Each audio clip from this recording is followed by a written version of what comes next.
Oh my goodness. Seriously, I have to just do it. It's like I can tell myself I don't have to think about things that don't matter. I was designed to do those things. How the hell does this guy know this about me? It's impossible to not see. When Dan read for my sister, she was like, he's psychic. She's like, how did you know that? Yes. She's like, it's human design, guys. Like, it's just a testimony of how legit it is. Seriously, Danny was like FBI or CIA. He's like, how the hell does this guy know this about me? Having my chart read, there were just thing after thing after thing that I was just like, wow, that's me. This man is reading me and I've never met him before. I was in the midst of one of the biggest emotional waves I've ever been in my life, and he saved my life. It seems like everybody has the same reaction. It's that aha moment, and they want to find out more. Hello, everybody. Welcome back to another episode of the Human Design Advantage podcast, our Wednesday night show. I'm your co-host, Jen, and decoding the matrix for us is Danny Guru. Jennifer, it's so good to see you. I can't wait for tonight's show. It's going to be a good one. Yes, we're going to be diving into the human design of Uru Hu. And for those of you who don't know him, he is the founder and actually the messenger of human design. So we wouldn't be diving into everything that we know with human design without his channeling. So I am super interested to see what his design says. Yeah, it's really unique. And Ra was quite a character. For anybody who knows him, he was through several marriages before he woke up. He was ran businesses. He made money. He lived in Toronto. His real name was Robert Allen Krakower. Mother called him Bobby. Yeah, it's going to be an interesting show tonight. So before we dive into that, please make sure that you like, subscribe, and follow the channel. We actually got a notification this week that we have hit 10,000 views. So thank you to everybody who's been watching our stuff, sharing it out, and are resonating with it. That's exactly why we are doing this. So thank you for all of our subscribers and for all the new ones that have been coming on. If you haven't already booked your session with Dan, make sure that you do that. Find out who you are. He can help you, walk you through the things that to get you started on your human design journey. And if you are a couple, whether that be a romantic couple, friendships, business partners, you name it, and you want to know how you two can work better together, book a session with Dan. We've had great responses from your couple readings. So how about couples that were romantic and are still couples and are wondering what happened? Yes, that too. That's very important. So make sure that you book your sessions. You can find the links all down below. And if you don't know, we have a monthly program here as well. It's called The Vortex. So that is not just based around human design. It also adds other esoteric knowledge in it, health and wellness, ways to really step into your human design, go through the decondition process, and we allow you to birth into your true self in a safe container. So make sure you check that out. And we have Nikki on tonight. She is one of our Vortex members and a student of Dan. I'm going to pop her on. Hi, Nikki. Hello. Thanks for having me, guys. How are you? Good. How are you, Nikki? It's good to see you. Good. Excited for tonight. Thanks again. Yes. Have you wondered plenty what was going on? Have you ever seen Ra's design before? Yes. Okay. Yeah. And I have looked at it a few times, but not through the lens of knowing what I know now. So it's a little more exciting. Yep. Yes. Be super exciting. So no, I'm excited to do this, Jen. Did we cover all the announcements? I think so, but I do want to announce, since we have Nikki on and she is one of your students, you have several students right now. We are opening that up for those of you who would like to learn how to read design, whether you want to utilize it in your business or start reading charts or just, to know more. We are offering, or Dan is offering, mentorship to help you through that process. We haven't put up the website or a web page for you to sign up, but if that's something that interests you, please make sure to send us a DM. Yeah. You can, I'll put the email. There were a couple comments that came in last week, I think. I'll put the email for those of you who want to email to get more information on that, and we will definitely get you signed up. Jen, which email are you going to use? You're going to use the Human Design Advantage email, right? Mm-hmm. Good. Yes. Rock on. I'm going to go ahead and pass it over to you, Dan. Yeah, so tonight we'll be talking about Mr. Uru Hu, originally Robert Allen Krakower from Montreal, the Montreal area. So basically somewhere in his 30s, he washed up on the island of Ibiza off the coast of Spain, back in a time in the 80s when it wasn't all hip yet. You know, and people who were misfits of the world sort of went there to be away from everyone else. And it was there that he had his experience where he acquired this knowledge and then went about the rest of his life. He processed the assimilation of that into text, into the knowledge base that exists. The synthesis that came out of all of that was really amazing. And so I thought the title was really interesting. Well, you know, why Uru Hu? Why this man? I mean, why not me? Why not you? Why not? It could have possibly been anybody, but we're going to look and see how he was uniquely designed to actually do this, to be this person that would actually, you know, receive this knowledge, but basically have the energy run through him in such a way that he's going to be the person bringing it out. And if you pull up his chart, some things will stand out right away.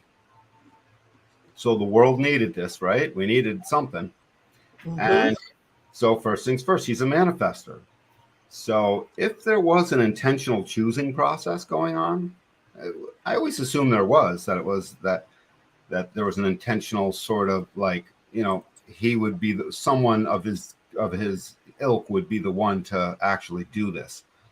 Because right off the top, he's a manifester. He's designed to make an impact.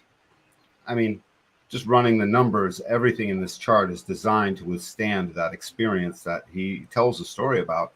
And I urge anyone to go on and just look up anywhere. I think it's on YouTube, The Encounter, Uru Hu's Encounter with the Voice. Nikki, I'll actually find that and put that in the comments. And before you dive into a little bit too much, two things that I want to say. I did forget to change the birthday, so that is incorrect on the slides. And for anybody who wants to follow along, if you're listening to the podcast, you can't see what we're talking about, you can find a copy of the slides in the description as well. Yep, it's all good. So, yeah, so that's definitely not his birthday. Okay, so all good. So he's a manifester. First things first, right? Designed to make an impact. So he was also in his 30s. So that's a pretty good spot in your life to have enough experience to withstand an impact. All of his definition in this body graph, every bit of it is individual and integration. There's no collective. There's no tribal definition. There's no logic definition. There's no experiential definition. It's all straight up individual. 57 up to 10 up to 20, and then 23 up to 43. You know, from his spleen up through the up to the throat with the G center and the ajna. So this is one thing this was a powerfully individual person. So what a unique individual people do. They don't want to be influenced by others. The last thing he wanted to do was be influenced by, you know, an encounter, a voice, an experience. You know, we only know what he told us. No one will ever really know. Sorry, there's hair's still all wet. No one will really know all of it. Only he knew. He was there, and he's gone now. And then he's also got that channel of initiation, which is his primary manifesting channel. So here's a design of someone so uniquely individual that with integration definition, 2 channels of integration. So that's all about survival in the now. I know I have the awareness to survive as myself in the now. I know I can survive as myself in the now. That's what that black definition on the left-hand side is doing. It's aware that in the moment it will survive as itself and it will always have the right behavior to survive in the now. And that's essentially what he did. He's got the channel of initiation, which is also part of his Sun Earth on the personality side, 51.5. So, I mean, it's potent when your incarnation cross is also in a definition. That accentuates that incarnation cross. It puts, it makes it a life force. Not only is it your driving force that came into you that you're going to live out one way or another, but you have the capacity because it's a part of a life force. You're always living it out. Right. You're always living it out. So that's why I sort of hurried and sent you that picture. It's a crappy picture, but let's go to gate 51 and so see what his fifth line says. So right out of the book, the gate of shock, the arousing, the ability to respond to disorder and shock through recognition and adaptation. So he describes the process that he went through as approximately 8 days from the 2nd to the 10th of January, or the 1st to the 8th, something like that, of January 1987, where this was all going on. 8 days, no food, no water, 8 days. So there's quite an adaptation to that kind of a shock. It's enough to kill plenty of people. And he's a fifth line, so that means he's designed to attract society. Designed to attract society. So that's another reason why I'm always pointing out, you know, this Ra's design was a design to be attracted, to basically do what it took to transfer this knowledge into a human form from wherever it came, however it came in. So gate 5, symmetry. Notice, so I'm always pointing out to people, whenever you're reading a gate, and we did a lot of this last week, so now we're going to do it again now, at least a little piece of it. I mean, on Sunday, you read a top, you get the keynote, the arousing, the gate of shock. So it has something to do with shock. It's in an individual channel, so that means it's going to be unique. There'll be melancholy. It comes in a pulse. All of these things are true with individual circuitry. And it's here to be mutative and bring something new, truly brand spanking new. Then you go down to the line, symmetry. Now, if there's an italic line below the word symmetry, which would be sort of like a heading above the exaltation and the detriment, that becomes a life process. There's no italic line of text. There's no subheading below the word symmetry. That means he was born with this. He started out with perfected illumination that in grasping the nature of the shock can transform its normal patterns into a symmetrical adaptation that rides the shock and avoids the devastation. A surfer goes with the wave, right? How many different examples of that can we have? There's so many. When you're, you know, the Wu Wei of somebody who learns a martial art knows that you use the other's energy, right? You go with their energy in a sense. You know, so many examples of that. We know it all the time. A golf swing. Follow through. You go with the energy. That's a good one. Yeah, example after example. So to take the shock and like adapt yourself to ride along with it. In its detriment, in the second expression, a tendency in seeking the core, meaning the core of whatever's going on, to harmonize with one shock only to be overwhelmed by the next. The egoism to indulge in victory and lose vigilance, whereas before it was the perfection of the warrior ego through instinctive adaptation. So notice in its first expression, instinctive adaptation. That's in the now. That's where the individual lives, in the now. And so in the now, as long as he stayed there, he was instinctively adapting moment to moment. Whenever he got out of that, the tendency was to indulge in victory. I did it. So basically, at no point along the way in his journey during those 8 days did he really let himself fall into number 2. He stayed in the adaptive mode, and he had a lot of help staying there, by the way. When you watch that video, it'll really open your eyes to like, oh my God, I wonder if that really happened.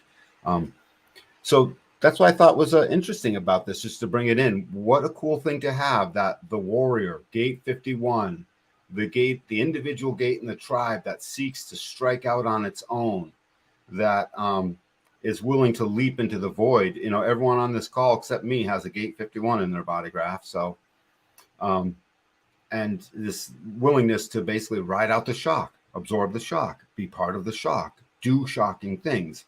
So he was always doing shocking things. The most shocking thing he did before all of this was he left everything behind and washed up on across an ocean on a beach. When I say washed up, he showed up with nothing to his name really, and the clothes on his back. He literally, the mercy of others on the island fed him for a while before he sort of even got on his feet. And he said he would sit in silence for, up to a year at a time, just silence, wondering what the hell had he just been through. Takes a moment to process. Yeah, and I'm not even talking about his experience. I'm talking about the experience of what got him on the island in the first place. He was just processing his crappy life that he didn't know, because he was always indulging in victory and losing vigilance, and boom, a marriage breaks up, a business falls apart, he gets bored. Go to where it says the melancholies are. So gate 51 is an individual gate like 25, and it's loaded with a melancholy. So if you look at 5125, about a quarter of the way down, 51, the sadness, part of the sadness that would have driven him would have been the sadness that there was nothing new. The melancholy about the lack of excitement. Nothing new under the sun. I've done it all. I'm no good as a husband. I'm no good as this. I don't know what to do. And then look at 25's melancholy. The melancholy about being insignificant. I tried. I got nowhere. The money's not worth it. There's this big fat universe, and I'm just but a speck. I'm out. I'm checking out. And so he checked out. I mean, leave behind. He'd been married at least twice, so there was 2 sets of kids. He just left. So, I mean, listen, under any circumstance, the first that guy that showed up in Ibiza, there's a lot of people could say, "Oh my God, what a jerk!" Right? You just left. They had to declare him dead. They didn't know he was alive. Actually, he was declared dead before he showed back up. So scroll back to his chart, and you'll see that because it's all individual, there's a melancholy for everything in his body graph. I just thought that was important to notice, because one of the things he had to teach was to get past the sadness, the chemistry of the sadness. So he was in a pretty good spot to talk about sadness, and that would allow him to interface with the emotional wave as he had to teach it, being not emotional himself. Other things that would have drawn this. So he's a 5-1 profile. That means after he receives all of the call and starts to literally, be able to universalize this information and attract society, while all that's going on, he's studying. He's becoming, he's trying to get to the foundation of this thing. It's wicked important. And it's unconscious. So he was doing it naturally. He was just studying naturally. He was constantly going over, starting to write down. He's a manifester, so he can just do. Give him a pen and a piece of paper, and he basically wrote out what needed to get done. Look at the 2 lines of this, the 61 and the 62. The 61 one is about getting to the core and the root of the mystery. It's about getting to the root of all knowledge. One could call it occult knowledge, meaning occult in its classical sense, not in its Branch Covidian, Charlie Manson sense. And it's the occult means the beginning of the knowledge. Well, it's uncovering the hidden knowledge. Uncovering the hidden. Thank you, Jennifer. I was at a loss for it. So uncovering the hidden knowledge. If you're a scientist, you're an occult scientist. If you're a genuine one, if you're a mathematician, you're getting to the bottom of, the equation, on and on. Well, it's interesting that you point that out, because that is the misconception of what occult knowledge is. It has a lot to do with science and mathematics and chemistry. Yep. It's actually what comes before, in the wheel of astrology, it's Scorpio, which is before Sagittarius. So it's actually all the stuff that happens before you get to like the philosophies and all of your final It's stuff. so interesting that you mention that, because he is there. There is a scorpionic energy and all of that. He would always talk about it. He talked about it tons. So, and then 62, which is in his defined throat center, it's unconscious. Notice his whole head center apparatus, that which is going to receive the inspiration, that which is going to process it into a concept, and that which is going to deliver it into an explanation. It's all unconscious. He would often say, so he taught, I've taken so many of his classes, almost, not almost all of them, but half of them, I would assume. He would always point out, I don't know what I'm about to tell you. I jot down what is the course title, and then I pick a few images to keep me on track. Mm-hmm. And then I start, and he would just rely on his unconscious definition to basically just pour through him. Meaning, so his body was basically just, it knew the information. His brain knew the stuff. He had been imprinted and he'd been given the knowledge. And the next thing you know, Shazam, in his courses, he could just speak fluently. And that was part of his charisma. He was always fast. Hi, I'm a splenic manifester. I am fast. Hi, I've got integration definition. So I'm telling you, I know. I've got a gate 20, which says I am now. I've got a gate 33, which says I remember. I got a gate 12, which says I articulate. And I got a gate 23 and a 62, which says I have the details for the explanation. Let me share them with you. So, and the voice of that channel 4320, it's got a very distinct voice. It says, I know. Actually, we talked about this, Nikki. Remember when I was telling you how even now I'm doing it? Yeah, So, where it comes from, like more of a cosmic I know versus like, no, like I just know, like just right. me through what I've experienced. It's just me, and I know it, and it doesn't mean that I'm right. Mm-hmm. It means I know. And later, if I know something else that's totally contradictory, well, that's okay. But what's wrong with that? So now I know again. But I thought you knew before, Dan. Well, I did know before. Well, you were wrong. Right. Now I know again. Well, are you right? Probably, maybe. I hope so. So that was the thing. It's a very powerful voice that speaks, I know.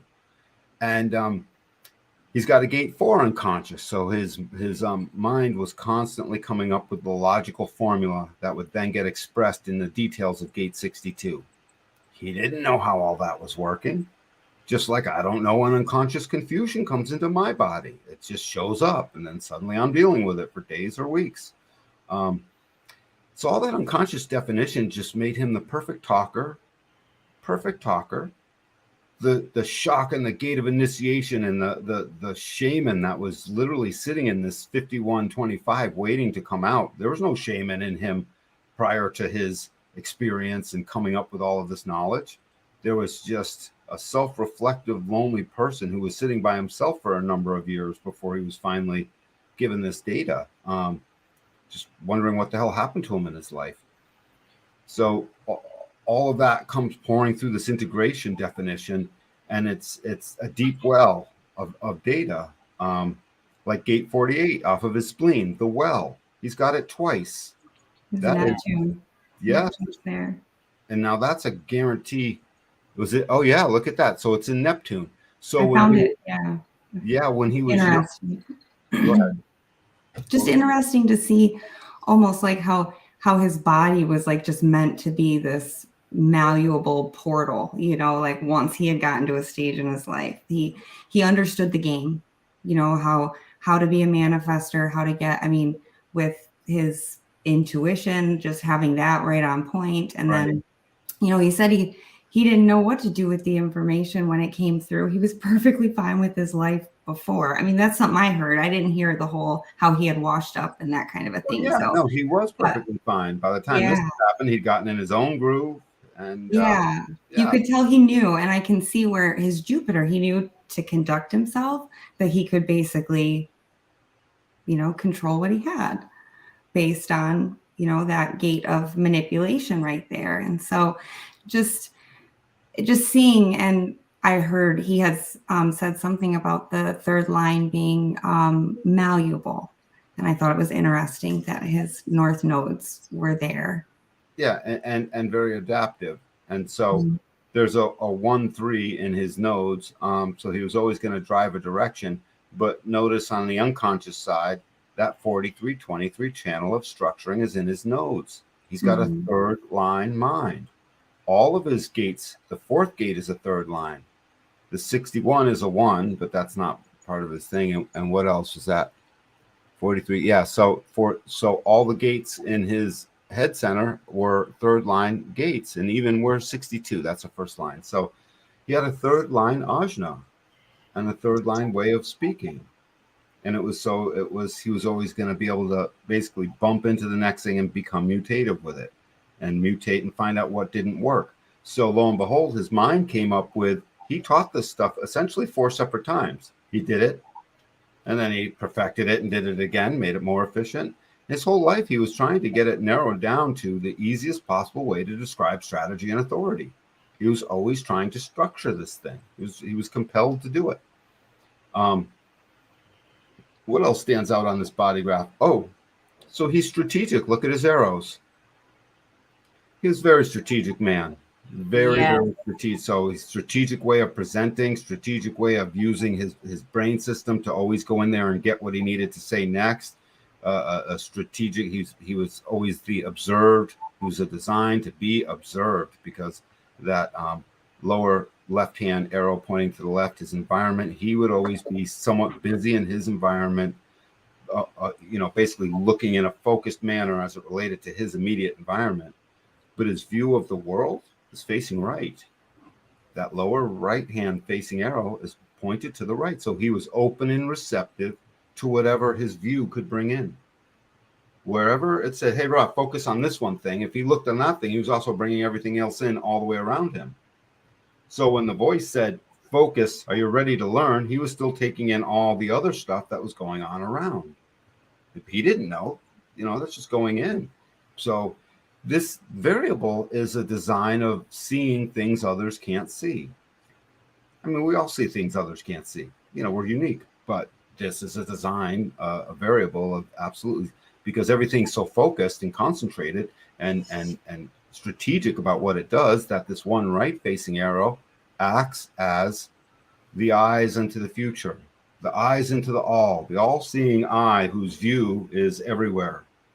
And it's receptive, and it's just taking in. He can't strategically do anything with that per se until it comes in. And then his strategic brain and mind and all of it can go to work doing something with all the crazy that came in. Well, for 8 days, a big fat 2-ton pile of crazy came in on him. It's like a mortar shell, and I took it as, when I was just kind of reflecting on it, it was like inner truth of our cellular body, like that, just that DNA had to shock his mind, his personality in such a way that, because I don't know, I'm just super, I guess, future oriented, and I love studying about the rave, and I see so many different things with that. Like, as Pluto's in the gate 7, and I think the gate 7 is really meant to be, a leader for the future, for the rave. I would like to point to the perfection of his 2 Plutos, the truth, Grandma Pluto, this thing that when it comes around every 265 or so years, restarts the truth process in humanity. So on his unconscious side, he's there. We're off on the birth date by a little bit on the time, I think, but in his on the unconscious side is Pluto, leadership. He can be called to become influential and be a leader. It's in a second line. That's where his conscious Saturn is there too. And third line. So that's gate 7.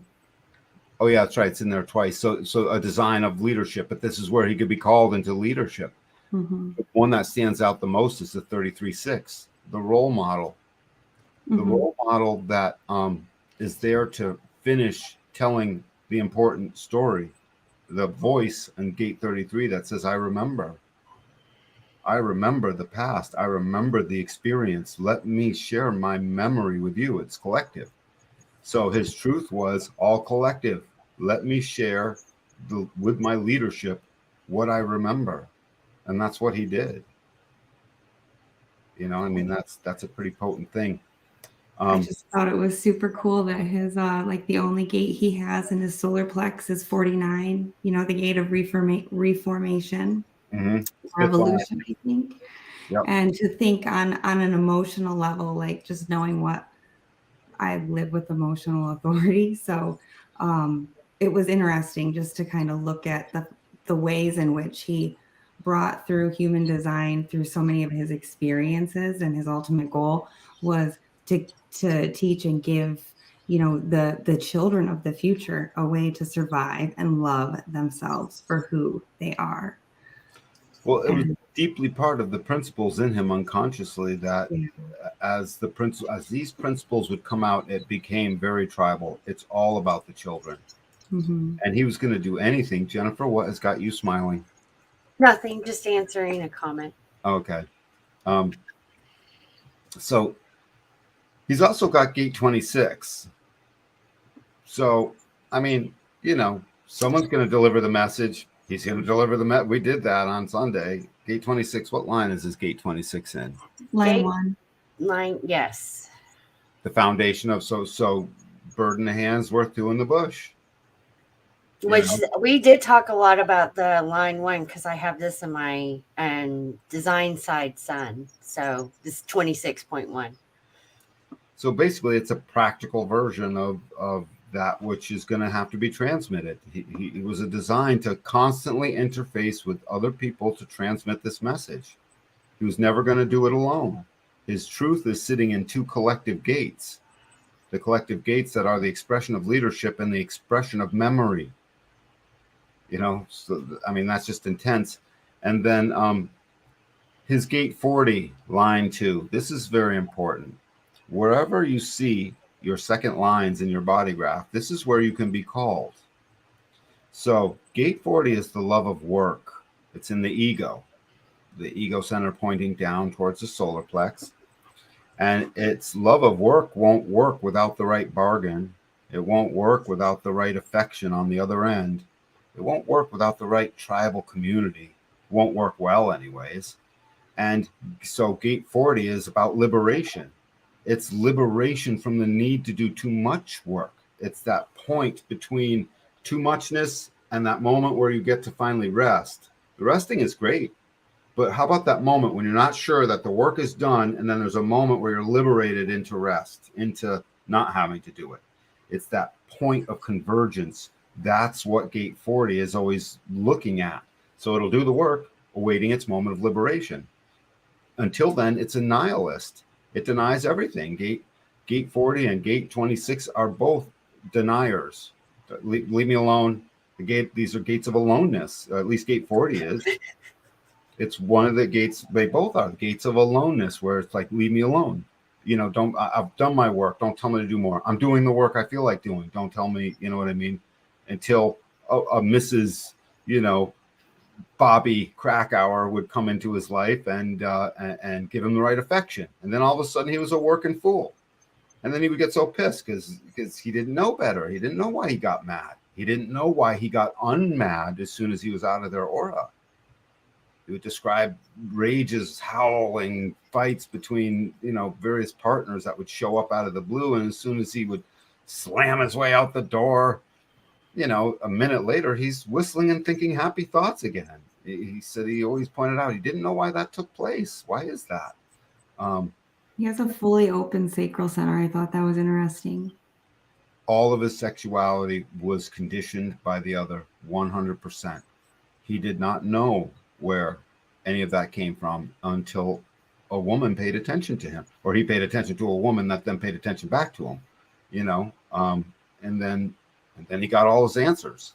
So he was designed to be, you know, basically open to the conditioning of the emotional wave. He was also open to to it not being understood by him. It would go into him, and you know, if she woke up in a, you know, cranky mood, he would be twice as cranky. He wouldn't know what's going on. You know what I'm saying? And it just, so he said he was not a very social being. He didn't do very well at being a good social being, except in moments when, you know, his incarnation cross said, be a good social being. All the He rest mentioned the noise. Hmm? He mentioned the noise, like the buzzing of the sacral motor and, you know, some of the things I listened to. So it almost seemed like that was just interesting to me to just hear on a senses level how being in other people's auras, you know, just truly affected him. And then to see a fully open sacral center and to know that it's like, that's a life force energy. So there's something about that in itself that he says. He was very much dialed into the buzz of the sacral planet we live on. So wherever he was, there were sacral beings, and he was always amplifying that sacral energy and losing track of when enough was enough as it related for his energy. So as a kid, I can see him in his 20s going way too far, partying way too much and getting carried away and then crashing real hard. That would make sense. Yeah, so he did his share of that. But back he mentioned his desires too, the having that gate of desires, and just, you know, like it made sense to him once he had human design and once he had really started to like live it out and experiment and understand with it all, that like there was nothing wrong with him. Like that was just part of, you know, the sexual part of our beingness as human beings. And so being able to be around the right people to talk about certain things, and it seems really interesting when you can be honest with yourself. And that's what Rod did and was open about from what I took in. He was just honest about all of it. And even the encounter with the voice, like he didn't care if he sounded crazy about anything. He didn't care it is what it is, right? Well, he said because of his experience and how it all came in, and really him being sort of captured in place for all that time, that through that whole process, essentially he got woken up and deconditioned in 8 days, cellularly. When you watch the thing, he describes a process where all the water was taken from his body and then returned. So all of it. Said it left him with a dry feeling that he couldn't understand, but the energy of the what was there, the design crystal bundle that had taken him over, apparently it knew what to do with the body. You know how to keep it electrically alive, because according to him, he had no water inside of his body. He said it all came pouring out of his head, his pores. It just started pouring onto the floor. And then the voice said, "Are you ready to work?" Back to these 2 gate 2s. He pointed out over and over again, this has always got me, it was this statement long ago that got me really digging into how to keynote in the first place. He got called into leadership. The 2 gate 2s he has in his body graph was how he was truly called into this knowledge. Something, after the voice was done with him, it didn't mean that he was going to rush out and like necessarily give it to people. People had to pester him. But as soon as they got in his aura and started pestering him, suddenly he got called. He's a manifester. He could have repelled them right away. He couldn't. He couldn't repel them, partly because that which was his gate of nihilism, gate 40, line 2, which is resoluteness. The resoluteness to say, no, I'm the ego. I put up a wall. To suddenly be broken down and say, I've been called by the forces. I'm now out in the world. I'm answering the call for leadership, the call to do this work. And the ego gate sounds like an ego gate, but I mean, it's in that tribal stream of awareness. It's part of the mystical circuit. It's part of the octave circuit. It's part of what is an emotional definition when the 37 is on the other side. It's designed to withstand and be part of the emotional wave. We have the same gates.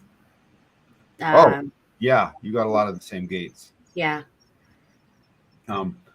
So there, I mean, that was where he was called. He couldn't help it. And then look at this incarnation cross. The left angle cross, transpersonal cross of the clarion. Do you guys know what a clarion is? It's an old term from Greek mythology, I believe. No, I do not. Yeah, if you look it up, you should find it should be a trumpeter on a horse or something of that nature. The person who is here to trumpet the news. The clarion delivered the clarion's call, which rallied the forces and trumpeted the news. Yeah, brilliantly clear, loud and clear is the definition out of the Webster Dictionary. Loud and clear, and that's exactly what he did, man. He did it loud and clear, Jen. Loud and clear. Me likey. So, I mean, I look at all this and I see somebody who was designed to hear and see things that maybe others wouldn't have noticed, that himself would have seen mystical, a design to withstand the shock. He's got personality nodes in 1 and 2, a design to uniquely and individually drive a direction towards the uniqueness of this knowledge. Integration definition, a design of survival during an experience, and a design of survival through all of his conversations he would have had thereafter. All that individual definition said, I am perfect as myself right now. What are you talking about? I won't stop. You don't like the class? Get out. You don't like me? Leave.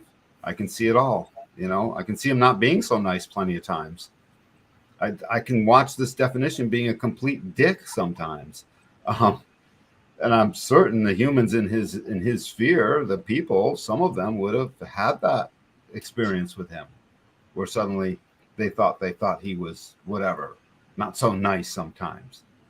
And that's easy to happen, because even if he has moments where he wants to be left alone, like with the, after working or stuff like that, sometimes people take it personally when another person wants to just bounce. Yes. Yeah. I can totally relate to this. And from a manifester, we have a lot of similarities. It's because it's an energetic thing. When you are, being a channel to send a message, it takes a lot of energy out of you. So that alone time gives you time to process it, helps you be able to, it come out clear, and to recuperate from the energy that is flowing through you and is coming out of you at the same time. Yep, indeed. And he did every last little bit of all of that. So this was a design to survive all that. And then this channel of structuring, this genius to freak, this, when he came back with the knowledge, even the people in Ibiza, in his little village area that he had gotten to know, they thought he was a freak. What are you talking about? What are you talking about? What do you mean? Dude, sure. Okay. Drink another beer, right? What would they have thought of that? I mean, what do we think? Anyone can come with, once someone comes with too many insights and too much stuff coming along, all of us have a tendency to put up a little wall and be like, whoa, maybe, right? We'll all be like, maybe. I don't know, I'll give you maybe. Well, cognitive dissonance sets in. Right. And so, but yeah. It's almost like his Uranus with the Uranus, sorry, forgive me. Whatever comes out in 12. Gate 12, difficult at the beginning. It's almost like he was pulled out of this Saturnian energy that we still think we live in, and really kind of kicked into like this whole like next new gear of what's to come. I often hear about, and it just came to me, like Uranus is the reason for the mutation. Like that's what was noticed. That's what was discovered. The solar plex mutation.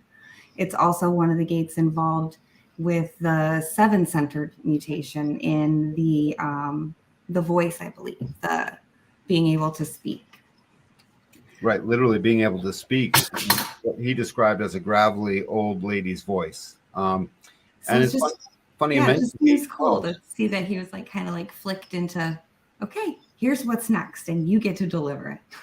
So the gate 12 is this gate of consequence. If you have a gate 12, you're here to be a teacher. You're here to be a person that suddenly shows up and makes a consequential contribution. You're here to mutate the other. It's part of the only social channel in individuality. It's only one.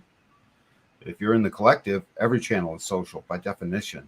My daughter's conscious son is in gate 12. So. Oh, Cross of Eden? No, she's Cross of Education. Education. So Gate 12, again, it's about educating people because it's the ability to articulate, and it's when the timing is right, the articulation has the opportunity to be mutative to the other. So Uru Hu was constantly waiting till the timing was right, like giving classes and having students, and he wouldn't waste any time but to articulate, because it's always in that first moment that Gate 12 can become a person of consequence upon a first interaction. That's when most of the mutative knowledge will transfer, is in that first mutative moment. Familiarity breeds not mutation. It breeds, too much familiarity, and suddenly everything changes, at least with humans. Line 1, Gate 12. Gate 12 is called caution, standstill, the quality of restraint, and the importance of meditation and inaction in confronting temptation. And what's the temptation? The temptation is to speak before the time is right, to articulate, to do. The voice of Gate 12 says, I know I can, or not, if I'm in the mood. I know Yes. I have this. I have the whole channel. You have the whole channel. By the way, the other temptation for Gate 12 is the Gate 20, the emotional solar plex on the other side. It's an incredibly romantic temptation for Gate 12 to sit there and be tempted by. So caution in the face of that temptation is what's warranted, and assessment and reevaluation. In that first line, the foundation is called the monk. Withdrawal can only be maintained with the communal support of others. The beauty of harmony that's possible and beyond reach of temptation, meaning, no, I'm the monk. I'm not being tempted by you, or you. But thanks for coming by and filling my rice bowl, by the way, because I get hungry about noon every day. Communal support. That's what happened. He sat there on the side of a hill for a number of years where people just showed up and it's like, here's some bread, here's some water. He probably got up and went into town now and again and did whatever. He didn't just sit there, but they had a milkman, when he was growing up. Right. Imagine that. So it's the expression of social withdrawal and its value when supported by others. Of course, in his old life, before he washed up, it was Simon the Stylite. That's an old reference. Just total and often absurd withdrawal. The absurd expression of social caution and extreme withdrawal from emotional contact. Well, that's what drove him to Ibiza, the island of Ibiza, in the first place.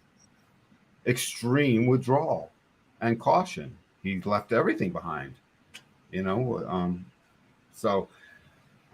but someone was going to have to articulate all this, and someone was going to have to deliver it in a calm, cool, and collected way that had all the details, that could structure it in more and more efficient ways to finally turn it into a body of work that became college-worthy knowledge and application. And he did that. You take this whole body of work and you got yourself a 4-year degree plus a master's plus a doctorate you could easily do in just human design studies at a total college level. That's what he left behind, along with all the measurements, man. So all that and all that came out of what he chose to articulate, because what his Gate 23 could assimilate and explain, because of all the details of I'm in his throat, his manifestation center, because of what all his Gate 62 details could then have to what the power of his now could suddenly know, because the shock of the warrior coming into basically the innocence of Gate 25 said, hey, pour the fire on me, baby. My Gate 10 behavior is going to be perfect in the now with the awareness of the depth I have in my spleen. He was grabbing the depth that transformed his awareness in the now into the behavior that spoke it and the articulation that was able to carry its voice to the others. As a clarion, who he was designed, as a fifth line who would attract society, as an investigator who would get to the root of this occult knowledge. How did you describe occult knowledge again, Jen? It's hidden knowledge. Undiscovering the hidden knowledge, right? Until we could crack an atom, we couldn't crack an atom. Yes, exactly. I was going to say science. Even back in the medieval days when they were questioning different things, science or even studying humans and stuff like that, that was like taboo because you weren't supposed to do that. That was occult knowledge. Right. And then seven-centered consciousness labeled this word occult as something wicked, and used it to its own Yes, it got tied into like, witchcraft. I mean, it goes deep in different levels, but the basis of occult knowledge is it's hidden knowledge. That's why we are designed a container it is taboo to look into that because they don't want you to know how life works. I mean, a lot of it is science, chemistry, mathematics, all those type of things. So It's all It's right there. interesting to me because, Ross said he was given the information for the design of forms. And when you think about the occult, a lot of it's all about transforming the form, taking, it's the alchemy and the sorcery part of it.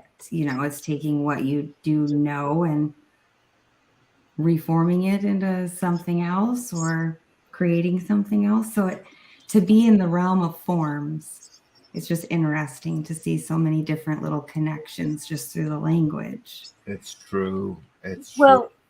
I love that you said that because I have something to just add. Every single one of us is the magician. We can perform alchemy, and everybody does perform alchemy every day through energy because everything is energy. Humans are the ones that manipulate it the most.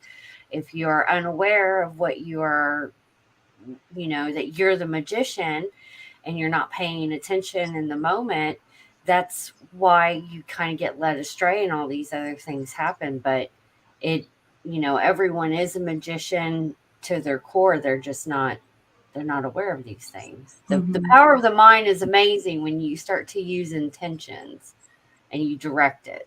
Yes, when you're aware of what the heck that's really going on in your own way, in your own process, then mind becomes your best friend. One of them, anyways.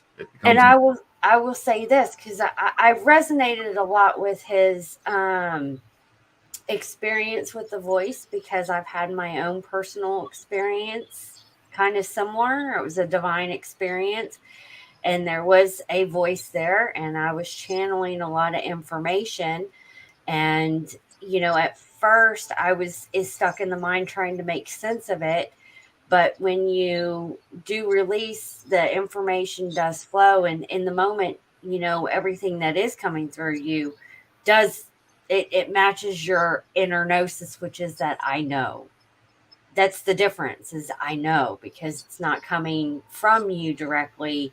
It's coming from a source outside of you. There's that I know. That I know. Yeah. I know. Yeah. And from him, it was coming from right inside of him. I know, coming right from his ajna down to his throat. It was something that it went in. It went in through his peripheral vision. It all went in. And then over the course of 25 years, it all poured back out.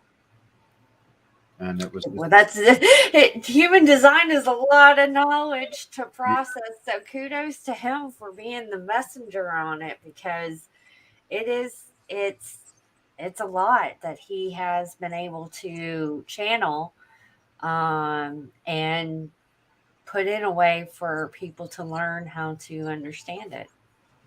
Yeah, and the last thing a couple of last things that come out. So gate 57 is in his earth, and that's called progression. Gate 57, this extraordinary clarity.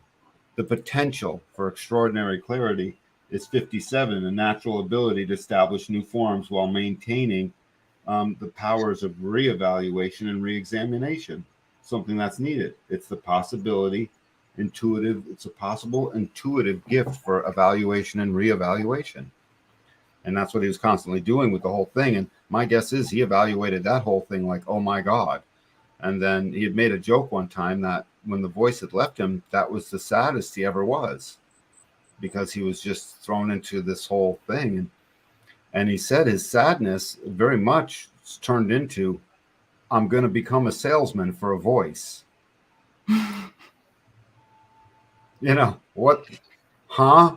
You had to fall, like he had to fall into the acceptance. And like his Mercury being in that gate 60 unconsciously, the limitation of this form. After something had taken over, he could intensely feel and resonate with something outside of this energetic form.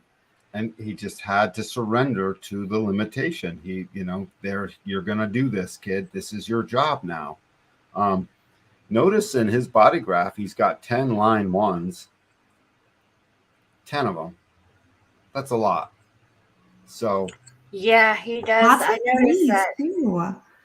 Well, threes as well. this is a design to like totally investigate. When you got as soon as you got 6 or more of any one thing, you're going to be plenty of that. There's going to be a lot of that. 10 of them, super busy. Super duper busy. Yeah. And so what was the last thing I was going to say about him? I did his gate 57, right? This incredible clarity that just shows up in the moment. And this is driving his awareness. His primary awareness was primary two awarenesses. His ajna was aware literally over all of time what to think and spit out, but it was unconsciously aware. So he couldn't interrupt. He was unable to consciously interrupt his mental process. That's a design component that I would find favorable if I'm looking for a vessel to stick a bunch of knowledge into. Well, what's going on in his head? Is there any conscious access to that thing? Yeah. Okay. Well, that's no good. This conscious access is going to pollute it. We need someone unconscious. Because the unconscious in our body is perfect. It's being constantly polluted by the thinking we think something of the personality. Before we surrender to the form, we're always thinking of what our truth is instead of surrendering into it.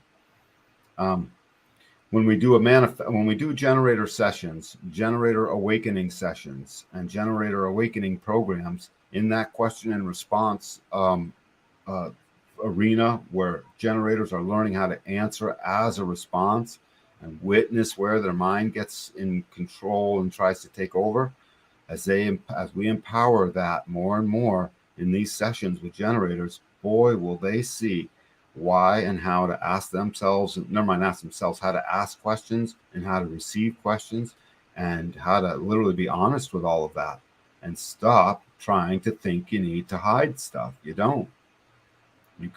Jennifer, you could ask me anything right now. If it's in the form of a yes or no question, I'll give you yes, no, or I don't know. It'll come out as a natural. And if I don't, you'll be able to see I'm a liar. I've held back. I've censored something. I was afraid of something mundane that was stupid. And suddenly you call that out. And I need you to call it out. And then I say, thank you, Jennifer, when that's all over, even though it was hard for a moment. Hard on the stupid ego psyche that thinks it's supposed to be in charge. It's not. The truth is, and each being's truth is only within them. So he was the perfect design to shock and awe all the generators, all the types into here's the new knowledge and it's true. And I know, and I will articulate, and I know I can, and I know I'm powerful now. And let me shock you with my clarion message in the moment. And let me be attractive and let me seduce you. Fifth lines are seductive. Their role in their open and outwardly role in creativity in the world is that of attractiveness. And here he has a damn attractive body of knowledge. This was dang sexy to him, and it made him attractive. People were attracted to him for obvious reasons. So you put it all together and busting through limitations. His nodes are in a direction that are going to bring something unique, guaranteed. And his nodes are in a place that would drive a direction of explanation, a mutative direction of explanation. So I got to read you his gate 43, line 3. You're going to love this. I have this gate in my body graph. I have it in the 3rd and the 5th line. And gate 43 is breakthrough, this gate of insight. And it's not really insight because it's acoustic. It's in hearing. It's not insight per much as it is what taking the rattlings of the noise. That's really a frequency. It's nothing yet until 23 assimilates it into language. Otherwise, you can't explain it easily. That's why it seems like you're a freak sometimes. You can't assimilate your incredibly new knowledge out into the world easily. And people are like, what? There's the moon is made of Swiss cheese. What? Well, if you can explain and prove to someone that the moon really is made of Swiss cheese, suddenly you're a genius. New genius scientist has figured out the moon's core is actually Swiss cheese. That guy's going to get a Nobel Prize for figuring that out. But he's going to be a freak until he does. Absolutely, because there's so many theories out there on what the moon is. Right. So that third line, this gate 23 breakthrough in order for achievement to be maintained, and achievement is gate 23 is hungry to achieve its insight and its breakthrough into the world. In order for it to be maintained, a new order must be fairly established. A new explanation must come in to basically be understood and heard and accepted, fairly established. And line 3 and gate 43 is called expediency. It's a process you're born with. There's no life process here. You come out with this. The power and drive for regeneration. Tell me if this sounds familiar, Jen. This is my line. I know I have mine in 43.3 in Mars. Oh, really? Mm-hmm. Oh, that's so funny. Okay. The powerful drive for regeneration, meaning getting the idea out, to regenerate that breakthrough. When breakthrough is threatened, the power and regeneration, when breakthrough is threatened, to use any means, align with any force, endure any condemnation in order to achieve the goal. It's a certainty in knowing which can withstand condemnation, and I would add, withstand shock. The other expression of that is this oversensitivity to condemnation that may preclude this justified expediency and result in failure. Individual insight abandoned in the face of condemnation. So others tell you, no, you can't, that's stupid, and you abandon your idea. That's one. Others say, no, you can't, you're stupid, and you piss on them and say, I don't care, I'm doing it anyways. We're going to tell your mom I'm doing it anyways. You're going to get in trouble, I'm doing it anyways. You got to slow down, I'm doing it fast. Expediency. So I've always loved that, partial to that gate, because it doesn't matter what you say, it's going to do it anyway. They're going to explain it anyway. Topped out with a manifester. Yeah, right. Who's got this resistant, repelling aura? So what? You don't like the knowledge? I repel you. I repel you. Just listening to all of this and knowing the story and everything like that, I'm now starting to think, I had a divine experience as well. It was enough to get my attention that no matter what anybody else said, I know that it was true. So I feel like after he had that experience and, integrating in it and taking a moment to process and really understand it to the best that he could, it didn't matter what anybody else said, because he knew that inner gnosis. He knows what happened and what's coming out of him and what needs to be shared. I thought of you, Jen, because I thought of that too. And I thought, because I don't believe in coincidences. So when things come to my mind, I'm like, oh, that's so interesting to think of having an experience like that. Both of you obviously being manifestors, 5 ones. And 5 ones, and then to have open roots. It was just kind of I guess the way in which these cosmic shakeups take place. And, really stunning. Yeah, it's just really, because obviously, I don't know. I've always had that yearning for a deeper understanding about this. So human design is it's life-saving for me, just all around life-saving, relationship saving, everything, all the ups and downs, the bumps, it just helps. And so for me, I don't even know where I was going with that. I was so in my glory of feeling about how much it helps, that just understanding your form and your uniqueness and being able to roll with what you think is. Can you imagine be true? How peaceful he felt when he realized the contribution of his impact And when he realized how many people he empowered, it's all individual definition, guys. It's all individual. It needs to empower the other. Leap with me into the void as I empower you to leap with me.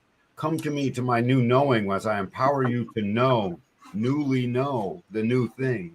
The generators, that's where I was going with it. Yes, to be able to let a generator know with all the noise in the system, right? All of the motor stuff going on. Like, I don't know, I guess it's come to my mind quite a bit, just the difference, because I'm always trying to get things to just quiet down. It's almost like there's just too much noise sometimes, and it's coming from inside. Coming inside.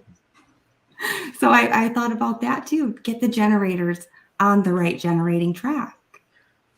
How fascinating. His experience, he had his experience with his voice, with the voice at 39, and mine was at 37. Right, close to the same time. Yep. Same age. This must be an important age. Well, it's approaching that moment in time where we're going from the first half into the second half of the life. So he followed his nodes. His nodes led his way through life. His nodes say, I'm an explaining direction maker. That's what his nodes say. Interesting. Yep. So this was Uru Hu, the shock master who could say whatever, single definition, meaning he digested the information quickly, who had a voice that said, I know, who had a way about him that said, don't try to influence me, who got called into doing the work of this type of thing that needed leadership. Oh, it's just great. All of it's perfect.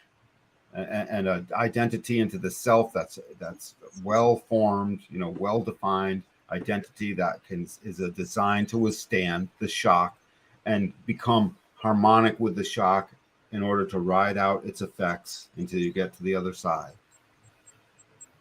That's the way he's designed, and he's also driven by his moon to ride out that shock with a foundation. So. Perfect design to receive this knowledge. I don't know who else would have. I don't know what other design I would pick. This one got picked. They knew exactly who they were picking. They knew what they were doing. Deliver the message. They knew, didn't they, Jen? They knew. Yes, absolutely. You can. It knew. If you have an encounter like that, and I always contribute the voice, to God, source, whatever you want to call it. I know it came from inside out, and it was enough to grab my attention. And when you start having knowledge pour from the inside out, just like this, human design, there's nothing before it, right. And you have this knowledge that's making sense. It's coming from, it's going to grab your attention. It's going to absolutely change your life. And I'm pretty sure at one point in time that the voice was telling him that everything was okay. It's really that switch from stepping out of the mind and stepping into faith. Because it wasn't Ra who had the answers to any of this. He was just used as an instrument to get this message out. And he was a perfect design to do that because he didn't step in the way to get that message out. And that's the most important thing. Yeah, he symbiotically stayed with the shock. Yes. Yeah. Well, it's not, we needed this. This is information that people need because it changes lives. Well, and it's scientific too, right? It's very scientific sounding and it's very scientific working as we keep working with it. It is very scientific.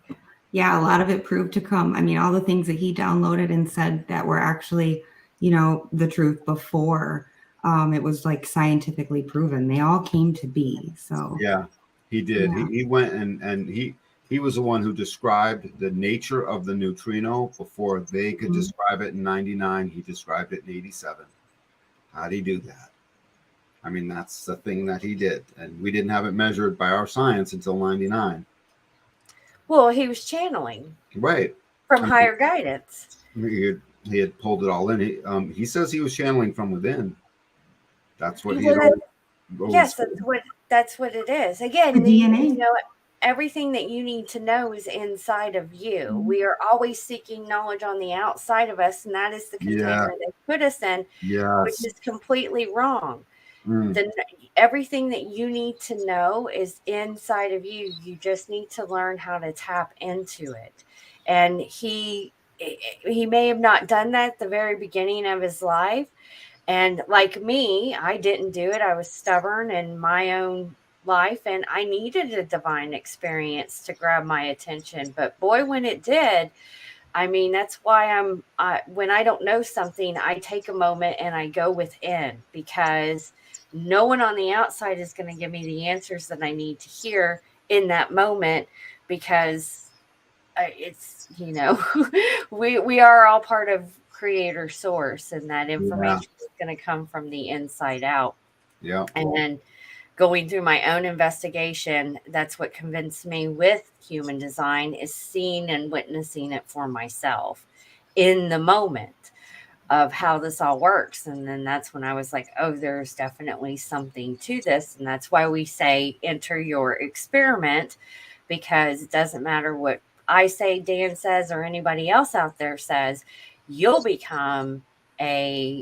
convinced once you see it for yourself. Yeah. And inside out, basically, the divine led me to human design. Mm-hmm. I needed something on this planet to help me want to stick around. And it's a beautiful tool. So. Well, think about it all. It's all just showed up here, and it came from really just one man at one point in time, promulgated it all out. One person can make a big fat difference. And if they've got all individual definition, you can make sure there'll be a very mutative, unique difference. So Shazam, there's Uru Hu, a perfect design to have brought forth this knowledge, selected accordingly. Great episode. Thank you, everybody who tuned in. Thank you, Nikki, for joining us tonight. Thanks for having me, guys. All the information that you contributed. So for those of you who would like to learn your human design and see what you have going on at the core, please make sure to book your session. You can find the links down below. And if you're ready to go further in that, make sure you check out our monthly program, which is the Vortex. We will help you enter into your experiment, and that way we can all start to go through the deconditioning process and live authentically the way we were created to. So what do we know what we're doing on Sunday? Yeah, sorry, the roll gates. Okay.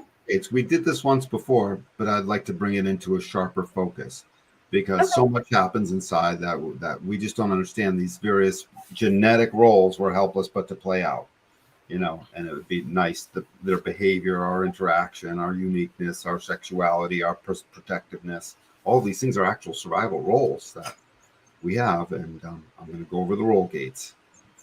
Fantastic.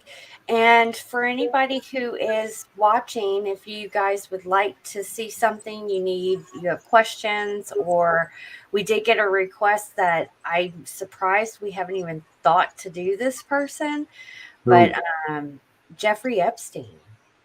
Oh, dude, he's so bad. I know, but I think it would be a good one to do along with Ghislaine Maxwell. I posted both of their chart in our Telegram group, but I didn't even cross my mind to do his, which would be very interesting to do, because we are decoding the world stage players. Might be interesting to revisit Elon Musk once, with all the hoopla around Twitter and stuff. I've noticed he's living out his design-ish. I will probably still hold the same view I had on the first one. I think I don't think he's human, to be honest. I don't know. All I know is he tweets out in the moment like a good manifesting generator, uncensored in a sense. Well, I'm sure much of it is censored, but there's moments where I can tell. He's like, hey, my new pronouns are prosecute and Fauci. Yes. That was his tweet. I loved it. But last year he was telling everybody to get the... Well, a lot of people were, and then they found out different. Not everyone knew up front, Jen. It took special people. Oh, like you. come on. He's totally, if he is the one to buy Twitter and drop Twitter files, please know that these people behind the scenes on some level, they are involved and know what is going on. Does he have gate 26, what, line 4 somewhere? Is he just selectively giving us bits and pieces? I don't know. That would I be don't an know. interesting one. But again, Yeah. I would rather not trust any of the players because it keeps me safe. I don't. Yeah, They're the ones that help Accepted create and this. respected. Yeah. Well, they help create the container, and they also keep us stuck. And they're all probably involved with Jeffrey Epstein and Ghislaine Maxwell too, and we all know what they are for. That's So, a good point. Thinking about like how the whole container came to be, right? Because I mean, you've got to be honest with yourself. You weren't here to really know yourself. So It's true. So, Well, with that said, guys, thank you to everybody who tuned in. Please make sure to like, subscribe, and follow the show. We will see you on Sunday at 2 p.m. Eastern Standard Time. And we hope everyone has a beautiful evening. thank you, Jennifer. Thank you. Bye now.